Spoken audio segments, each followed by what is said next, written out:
பிரியமானவர்களே, அன்பர் இயேசுவின் நாமத்தில் வாழ்த்துக்கள். சில வேளையில சில சூழ்நிலைகள் நம்முடைய வாழ்க்கையில ஏன் அனுமதிக்கப்பட்டுச்சு அப்படிங்கிறது நமக்கு ஒரு கேள்விக்குறியாய் இருக்கும். இன்று வேத வசனம் நமக்கு ஒரு விடையை கொண்டு வருகிறது. ரோமருக்கு எழுதிய நிருபம் 9ஆம் அதிகாரம் 17வது வசனம்.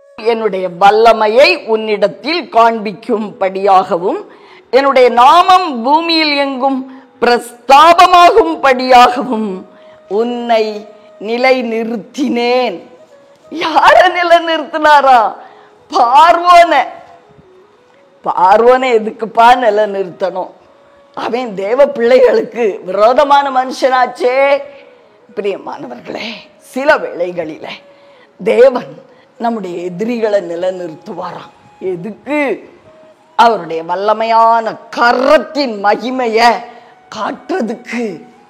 அடுத்து அவருடைய பேர் புகழப்படும்படியாய் ஒரு மகிமையான காரியத்தை செய்யறதுக்கு.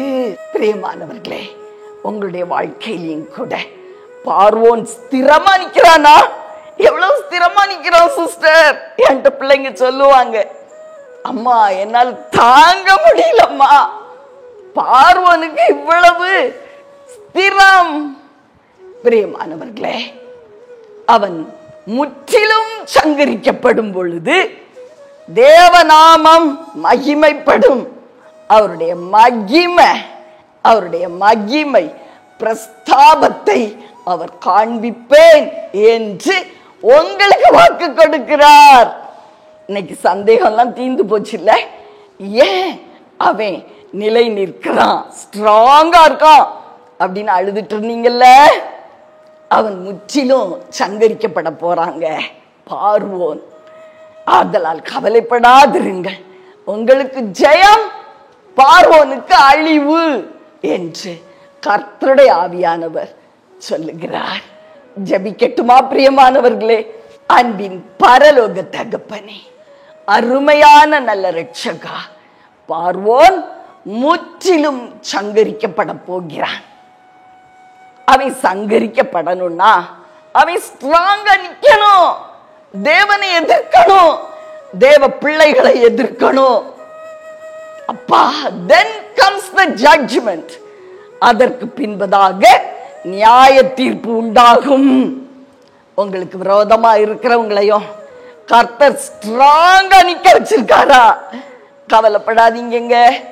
தேவ நாமம் மகிமைப்படும்படியாய் ஒரு பெரிய அற்புதத்தை அவர் செய்ய போகிறார். உங்களுடைய எதிராளிகளை வேரோடு பிடுங்கி அவருடைய நாமத்தை பிரஸ்தாபப்படுத்துவேன் என்று கர்த்தருடைய ஆவியானவர் சொல்லுகிறார். அவருடைய நாம மகிமைப்பட போகிறது. உங்களுக்காக ஜெபிக்கட்டுமா? அன்பின் பரலோக தகப்பனே, அருமையான நல்ல இரட்சகா, ஆவியானவரே, அப்பா, உம்முடைய நாம மகிமைக்காக பார்வோனை கூட நீங்க ஸ்ட்ராங் ஆக்கி வச்சிருக்கீங்கப்பா. அவன் முற்றிலும் சங்கரிக்கப்பட போகிறான். உங்க கையின் மேன்மையை எங்க வாழ்க்கையில நாங்க பார்க்க போறோம்ப்பா. உங்க மகிமை இந்த உலகம் முழுவதும், சமுதாயம் முழுவதும், எங்க ஊர் முழுவதும், எங்களுடைய ஜனங்களுக்கு முன்பதாக அது பிரஸ்தாபப்பட போகிறது. நாதா, உமக்கு நன்றி. இயேசுவின் நாமத்தில் பிதாவே, ஆமென்.